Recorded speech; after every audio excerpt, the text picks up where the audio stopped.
स्वाध्याय प्रणेते पूजनीय पांडुरंग शास्त्री आठवले यांच्या जीवनावरील सत्याधिष्ठित कादंबरी देह झाला चंदनाचा. लेखक राजेंद्र खेर. वाचक स्वर राहुल सराफ. भाग 37.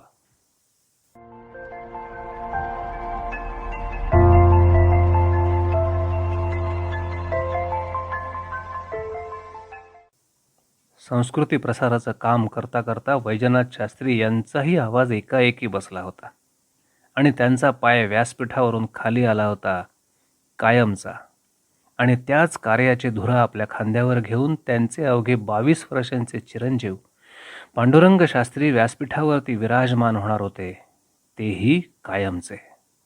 संस्कृती प्रसाराच्या कार्याला त्या प्रसंगापासून प्रारंभ होणार होता, परंतु त्या कार्याचा महामेरू केव्हा होणार होता हे काळच ठरवणार होता.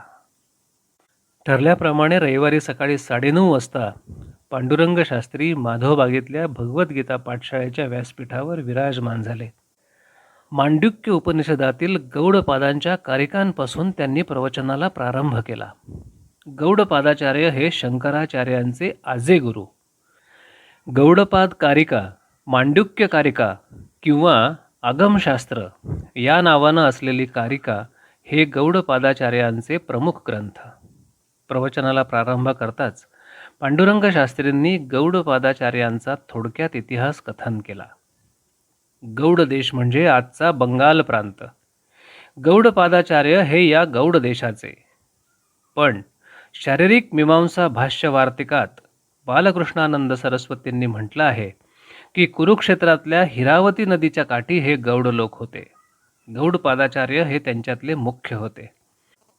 अशी मतमतांतरं आहेतच. त्यांच्या काळाचा मात्र आपल्याला अंदाज बांधता येतो. इसवी सन 200 ते इसवी सन 400च्या सुमारास होऊन गेलेल्या काही बौद्ध लेखकांचा उल्लेख गौडपादाचार्यांनी आपल्या लेखनात केला आहे. म्हणजेच त्यांचा काळ इसवी सन 500च्या सुमारास मानायला हरकत नाही. त्यांचं आगमशास्त्र हे मांडुक्य उपनिषदावरील भाष्य समजलं जातं, कारण आगमशास्त्रात असलेल्या पहिल्या प्रकरणातील 29 कारिका हा मांडुक्य उपनिषदामधलाच भाग आहे. पण ही गोष्ट शंकराचार्य आणि सुरेश्वराचार्य या दोघांना मान्य नाही. त्यांच्या मते हा गौडपाद कारिकेचाच एक भाग आहे. गौडपाद कारिकेवरती शंकराचार्यांनी भाष्य केलंय.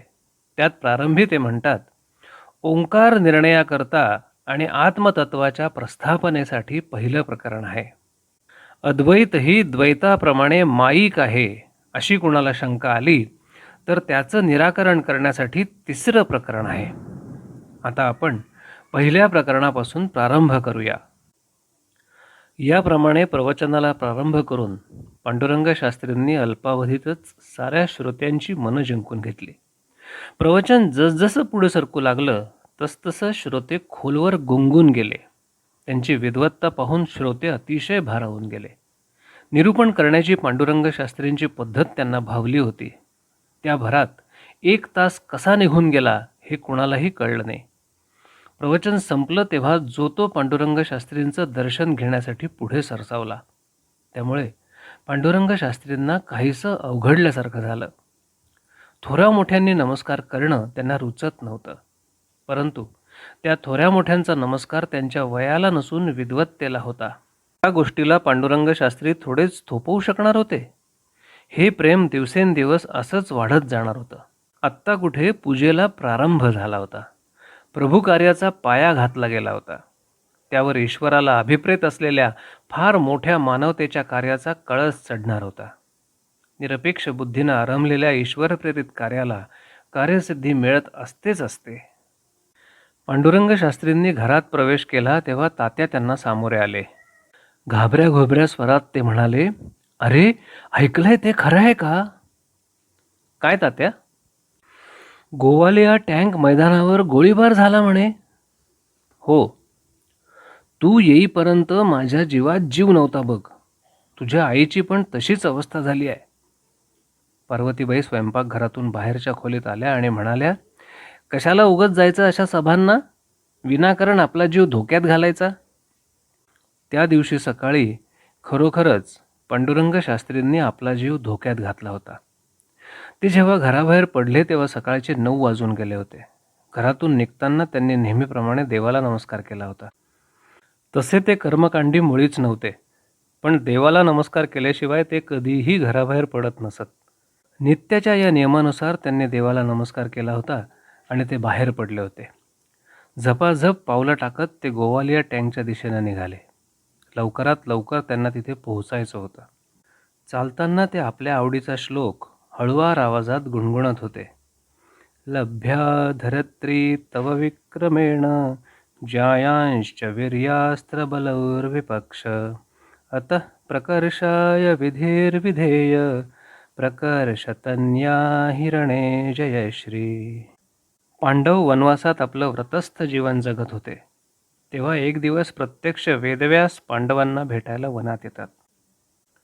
युधिष्ठिराला उपदेश करताना ते सांगतात, 13 वर्षांनंतर तू तुझ्या राज्यात परतल्यावर प्रजा तुला स्वीकारेल? ते शक्य नाही. दुर्योधनानं राज्यकारभार इतका उत्तम चालवला आहे की लोक तुला विसरले आहेत. अशा वेळी शक्तीची उपासना करून दिव्यास्त्र मिळवणं तुझं कर्तव्य ठरतं. हा श्लोक मनात गुणगुणत असताना पांडुरंग शास्त्रींचे सांप्रत कालाच्या परिस्थितीबद्दल विचार चालले होते. युरोपमध्ये आता महायुद्धाचा वणवा पेटला होता. 1941च्या प्रारंभी महायुद्धाचा गदारोळ चालू असतानाच सुभाषचंद्र बोस हिंदुस्थानातून अदृश्य झाले होते. जपानची मदत घेऊन ते आता हिंदुस्थानातल्या ब्रिटिश राजवटीवर चाल करून येणार होते.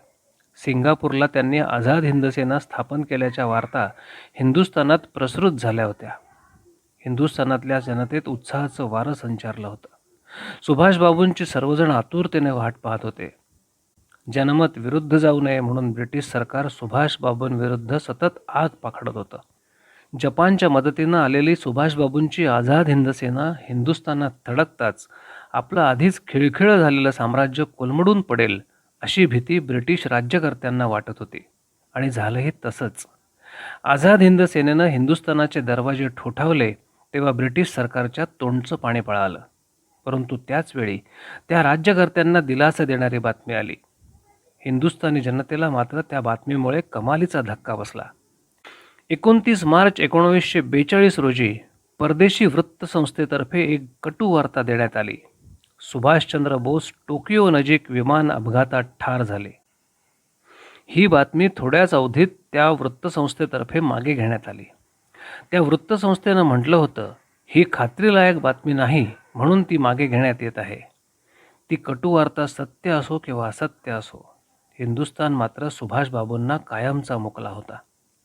त्या घटनेनंतर लगेचच ब्रिटिशांनो हिंदुस्थानातून चालते व्हा अशा मथळ्याखाली गांधीजींनी हरिजन पत्रात एक लेख लिहिला.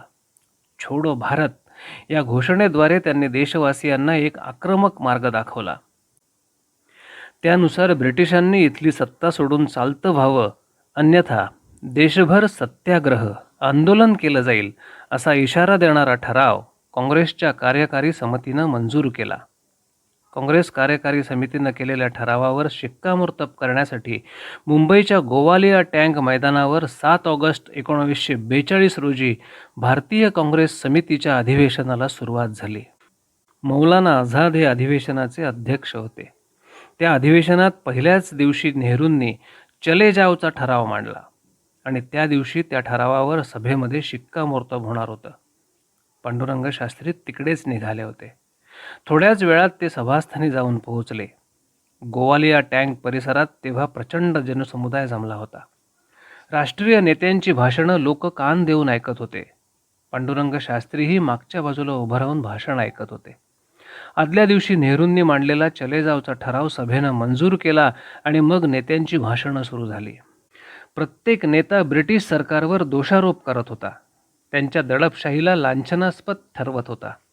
ब्रिटिश साम्राज्य खिळखिळं झालं असून त्यांनी या देशाचा त्याग करावा आणि हिंदुस्थानच्या जनतेला पारतंत्र्यातून मुक्त करावं असाही सबुरीचा सल्ला कुणीतरी नेता देत होता. तर कुणी जनांदोलन अधिक तीव्र करण्याचा इशारा देत होता. प्रत्येक नेता मोठ्या त्वेषानं सभेपुढे आपले विचार मांडत होता. सभास्थानी तेव्हा अलोट गर्दी लोटली होती. त्यामध्ये ब्रिटिश सरकारचे हस्तक आणि संरक्षकही होते.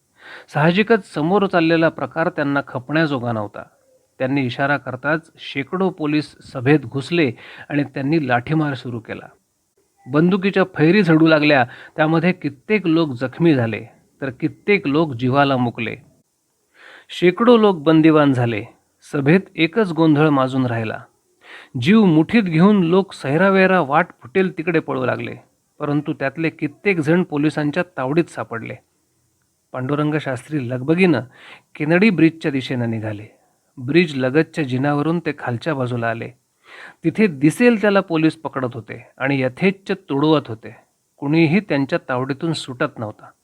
पांडुरंग शास्त्री तिथे येऊन पोहोचले तेव्हा एक पोलीस ऑफिसर त्यांना सामोरा आला. दोघांची दृष्टादृष्ट झाली. पांडुरंग शास्त्रींचे नेत्र त्या ऑफिसरवर रोखले गेले. त्या पोलीस ऑफिसरला काय वाटलं कुणास ठाऊक. खाली मान घालून तो पांडुरंग शास्त्रींच्या वाटेतून दूर झाला. ईश्वरानंच त्यांना वाचवलं होतं. सही सलामत ते तिथून सुटले होते आणि घरी येऊन पोहोचले होते. त्या गोष्टीचं स्वतः पांडुरंग शास्त्रींना देखील आश्चर्य वाटत राहिलं. पोलीस एकालाही झोडपल्या वाचून सोडत नव्हते. असं असूनही पांडुरंग शास्त्रींच्या केसालाही धक्का लागला नव्हता. त्यांना सामोरं आलेल्या पोलीस ऑफिसरला कोणती प्रेरणा मिळाली होती कुणास ठाऊक. पांडुरंग शास्त्रींच्या अंगाला स्पर्श करण्याची त्याची छाती झाली नव्हती, ही गोष्ट मात्र खरी. पांडुरंग शास्त्रींनी ही सारी हकीकत आईला आणि तात्यांना थोडक्यात सांगितली. तेव्हा तात्या म्हणाले, पांडुरंगा, माझं असं मत आहे की आपण राजकारणात पडू नये किंवा अशा गर्दीच्या ठिकाणी जाऊ नये. पार्वतीबाई लगोलाग म्हणाल्या, राजकारण करणं हे आपलं काम नाही म्हटलं. तात्या शांतपणाने म्हणाले, अरे, तात्याराव सावरकर आजपर्यंत किती झगडले. टिळकांचंही तसंच. एका महान कर्मयोग्याचं सारं आयुष्य परकीयांशी झगडण्यात गेलं. पांडुरंग शास्त्री एव्हाना हातपाय धुवून तात्यांसमोर येऊन बसले होते.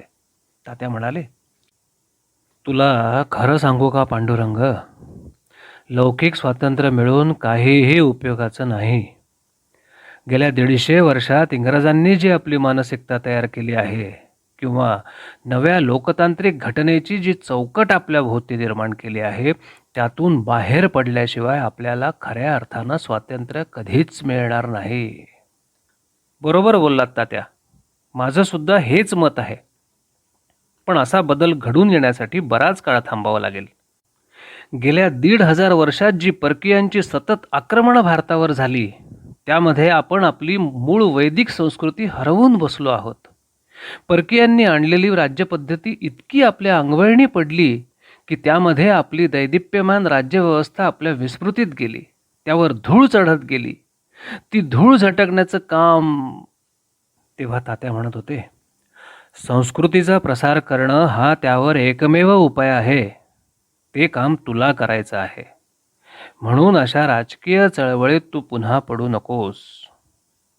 पांडुरंग शास्त्री शांत राहिले. पार्वतीबाई त्यावेळी मिश्किलपणानं म्हणाल्या, याला आता एकच उपाय आहे, लग्न. पांडुरंग शास्त्रींनी कोणतंच मतप्रदर्शन केलं नाही.